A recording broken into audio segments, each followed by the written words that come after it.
On the 28th of February, 2026, the sky over Kuwait City filled with fire that nobody in the country had launched. Iran emptied its arsenal at the American bases, scattered across Kuwaiti soil, and the missiles and the drones came in waves. A terminal at the international airport took a direct hit, the radar went dark, and every flight in Kuwaiti airspace stopped cold. Kuwaiti crews say they knocked nearly everything down before it landed. Iran says otherwise. Either way, men died on Kuwaiti ground that week. The guns have mostly gone quiet since then, paused under a ceasefire that both sides have already broken more than once, and nobody in Kuwait is betting it holds. If that fragile quiet shatters, and Iran comes at Kuwait with everything it has, could Kuwait hold the line? I will leave that for you to decide. This is everything it would bring to that fight. We begin with the tanks. M1A2 Abrams. In the 100-hour ground war that drove Saddam's army out of this very country, American crews in the Abrams rolled into the largest armored battles the world had seen since the Second World War and came out the far side having lost almost nothing. At a stretch of empty sand called Medina Ridge, an American armored division caught a dug-in Republican Guard division at dawn and tore it apart in under an hour, Iraqi rounds bouncing off the Abrams armor while their own tanks brewed up one after another. Crews learned something in those battles that no spec sheet ever captures, which is that this tank tends to keep its people alive even on the day it finally dies. Kuwait runs its own rebuilt version, brought up to a standard it calls the K, and it is the heaviest thing in the whole army. M84. Built in Yugoslavia under a Soviet license, this tank ended up in one of the strangest positions a weapon can find itself in, fielded on both sides of the same war. When Yugoslavia tore itself apart in the 1990s, the factories kept turning out the same machine, while the men who would crew them were busy becoming enemies. So Croatian and Serbian tankers fought and killed each other in tanks that had rolled off the very same assembly line. It is a hard, low-slung, simple machine that does most of what a T-72 does. And behind the Abrams, it gives the Kuwaiti army a second fist. That brings us to the fighting vehicles and personnel carriers. Desert Warrior. A young British driver named Johnson Beharry climbed into one of these tracked fighting vehicles in Iraq in 2004 and drove it through two separate ambushes that should have killed everyone aboard. The first time, with the vehicle on fire and his commander knocked out cold, he drove the burning wreck out of the kill zone with his head up out of the hatch because the periscopes were shot away, then went back on foot for the wounded.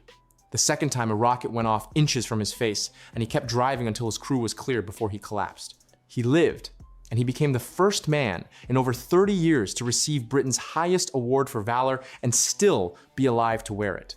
Kuwait runs a desert-built version of that same vehicle, fitted out for the heat and the sand. BMP-3. Soviet engineers did something unusual when they built this fighting vehicle, hanging a 100mm gun and a 30mm cannon side by side in the same turret and then making the whole thing swim. It can churn across a river under its own power with the infantry buttoned up inside and climb out the far bank still shooting, which is a trick most armored vehicles its size simply cannot manage. The men who ride it have always had a complicated relationship with it, loving the firepower and quietly distrusting how much ammunition rides in the hull right there with them. M113. Vietnam is where this aluminum box earned its name, hauling American infantry through paddies and jungle that swallowed heavier vehicles whole. Crews learned fast that it could not stop much, so they bolted gun shields and extra machine guns all over the top and turned a humble carrier into a bristling cavalry machine that led the charge instead of trailing it. More of these have been built than almost any armored vehicle in history, and half the armies on Earth still run some version of the thing. It is slow, it is thin-skinned, and it simply refuses to disappear. Moving on to the engineering and support vehicles. M88 Hercules. On the 9th of April, 2003, in a square in the center of Baghdad, the whole world watched a statue of Saddam Hussein come down on live television, and the machine that actually dragged it off its pedestal was one of these. The M88 is a recovery vehicle, a tank with no gun, built to do the one job a 60-ton tank can never do for itself. When an Abrams throws a track in a minefield, or sinks to its belly in the mud, or sits dead and smoking after a hit, this is what drives into the fire with a winch and a crane and hauls it out. It spends its entire career covered in other vehicles' grease, and it is the reason a knocked-out tank so often lives to fight again. Next up is the artillery, M109. The big tracked howitzer that has followed the American soldier into every war since Vietnam, throwing 155mm shells over the horizon at targets the men firing them will never lay eyes on. Its whole purpose is to shoot and then move before the enemy can trace the rounds back and return the favor. A deadly game of hide and seek played with 1,000-pound projectiles. For generations of infantry pinned down and praying, the sound of those shells arriving overhead has been the sound of somebody finally answering the radio. It has been rebuilt and rearmed so many times that the modern version shares almost nothing with the original but the basic idea. PLZ-45. China built this self-propelled howitzer to prove a point, that it could turn out artillery as good as anything rolling out of the West. For years, the world assumed Chinese guns were cheap copies of better weapons, and this one quietly put that idea to rest. A clean, modern 155mm piece that gives away very little to its American and European rivals. It became the gun that announced Chinese artillery to the export market, and you can find its descendants in armies across Africa and the Middle East today. Sometimes the most important thing a weapon ever does is simply show up and work as well as the expensive stuff. BM-30 Smerch. When Western analysts first got a proper look at this rocket system, they called it the most powerful conventional rocket artillery on the planet, and nobody has really argued since.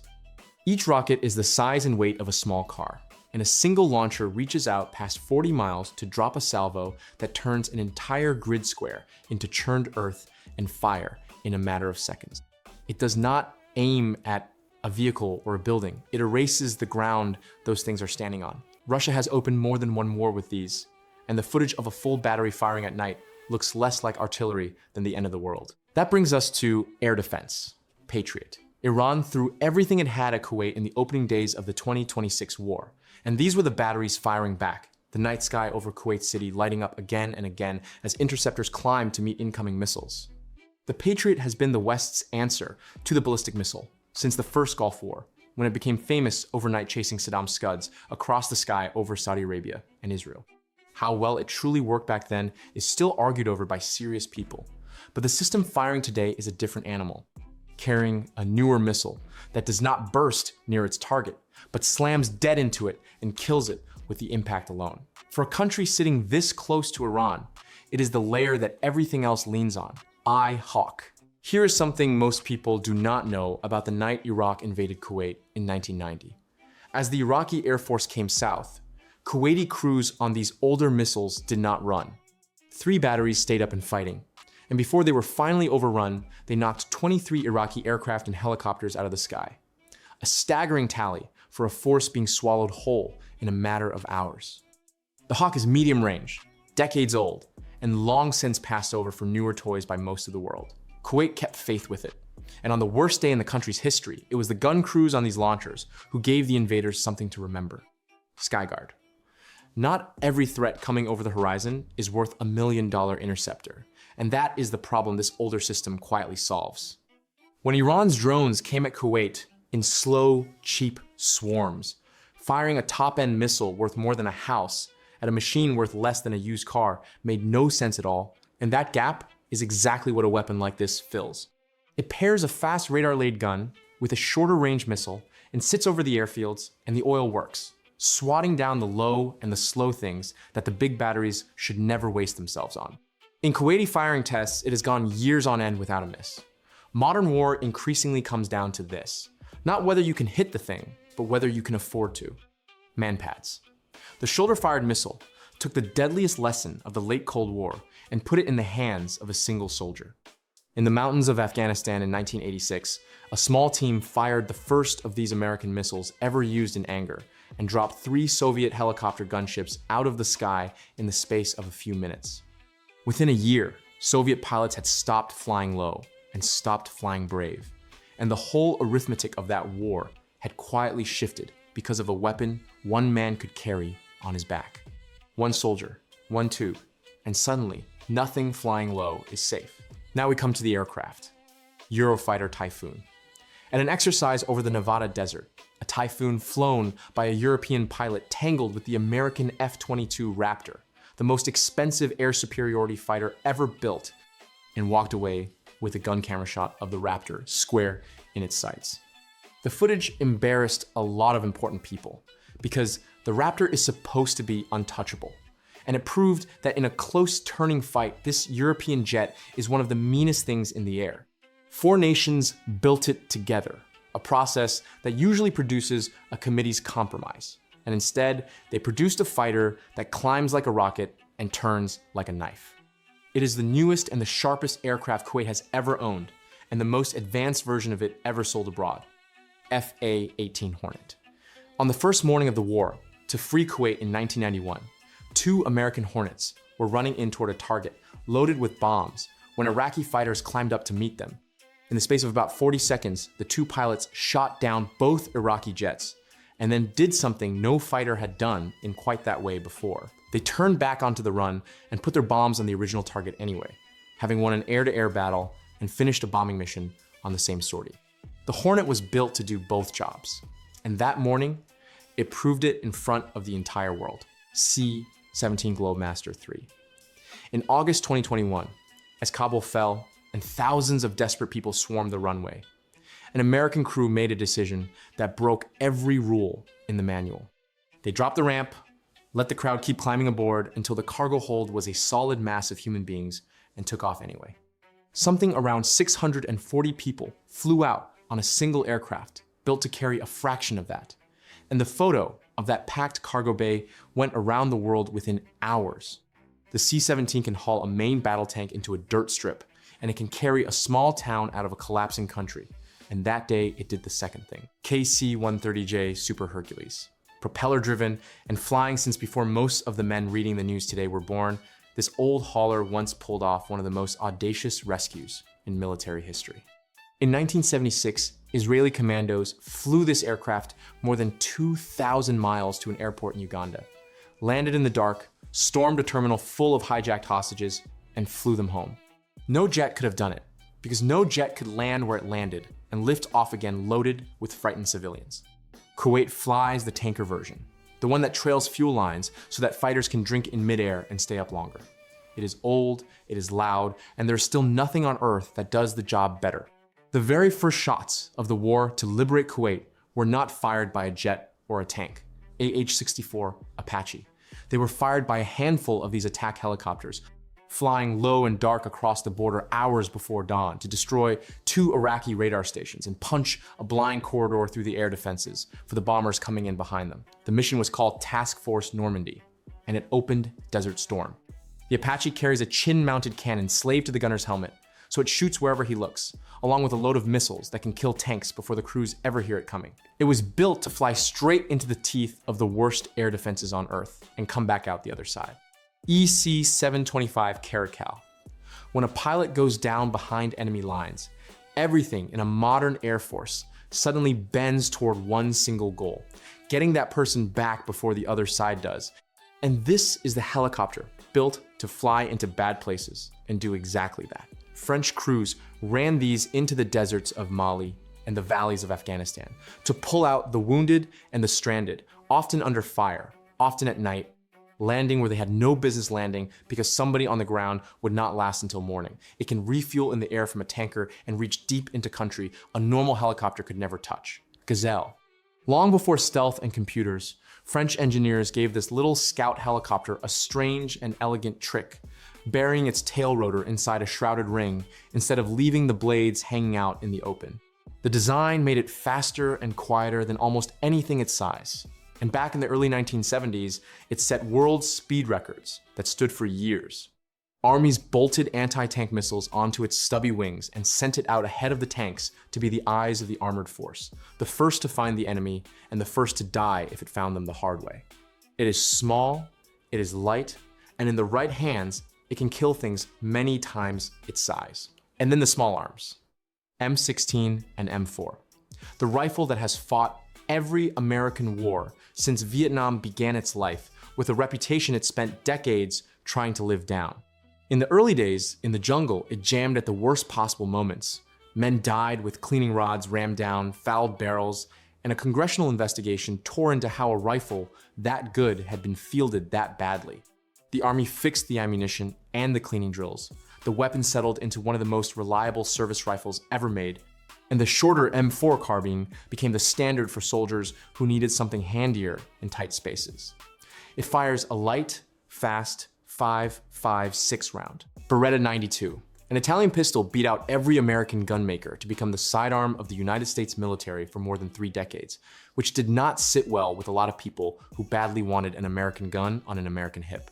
It is a 9mm, slim and accurate, and it rode in the holsters of American troops from the deserts of the First Gulf War through 2 long decades of fighting after that. Soldiers argued endlessly about whether it hit hard enough, the way soldiers will always argue about pistols. M60. The belt-fed machine gun that a whole generation of American infantry simply called the pig for its weight, its endless appetite for ammunition, and the way it had to be wrestled rather than carried.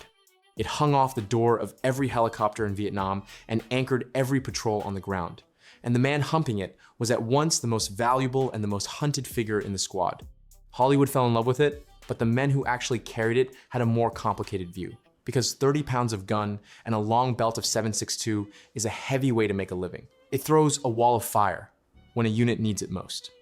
M107. Built to crack engine blocks and gear rather than men. This long 50 caliber rifle turned a heavy machine gun round into a sniper's tool that can reach out past a mile and end a fight before the target ever knows it has begun. In the hands of a patient shooter, it has reached across distances that used to be considered impossible. Some of the longest confirmed kills in the entire history of warfare were made with rifles of this class. Shots measured not in yards, but in miles. The bullet hanging in the air for several seconds before it ever arrives. Kornet.